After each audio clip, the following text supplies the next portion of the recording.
gerosios žarnyne gyvenančios bakterijos mūsų kūnui atlieka didžiulį darbą.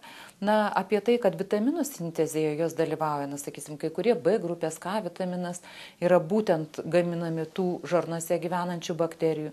Tačiau nedažnas yra girdėjęs ir nedažnas žino, kad, pavyzdžiui, netgi kraujo spaudimas priklauso nuo normalios šitų bakterijų veiklos. Medicinos mokslo yra įrodyta, kad normalios žarnose gyvenančios bakterijos yra jautrios daugeliu aplinkos veiksnių. Na, galų gale netgi stresas taip pat įtakoja jų gyvybingumą.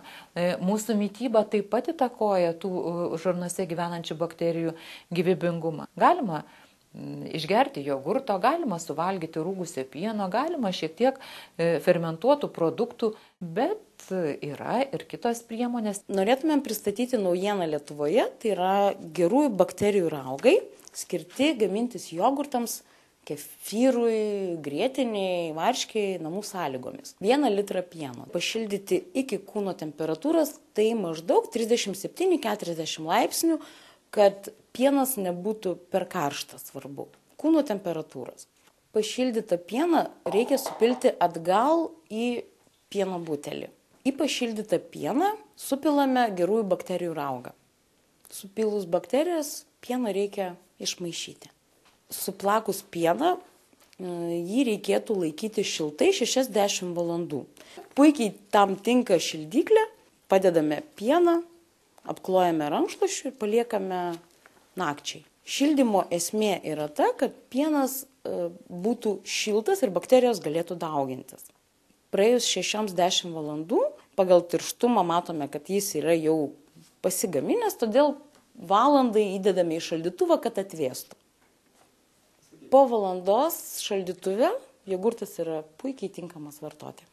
Likus 100 ml gėrimų reikėtų vėl pašildyti 800-900 ml pieno ir supilti į paliktą raugą.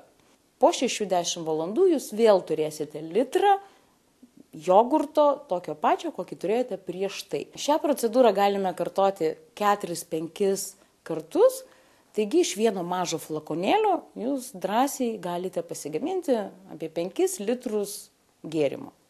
Gaminant raugintus pieno produktus namuose iš Vivo raugų, jūs būsite tikri, kad vartosite gėrimus be cukraus, stabilizatorių, konservantų bei tirštiklių. Iš vieno flakono raugo jūs galite pasigaminti net iki 4-5 litrų gėrimo. Raugintose pieno produktuose dėl fermentacijos nelieka ir laktozės, tad žmonės netoleruojantis laktozės gali gerti sveikus namuose paruoštus Vivo raugų gėrimus. Prieš gaminant gerųjų bakterijų raugus perskaitykite instrukciją.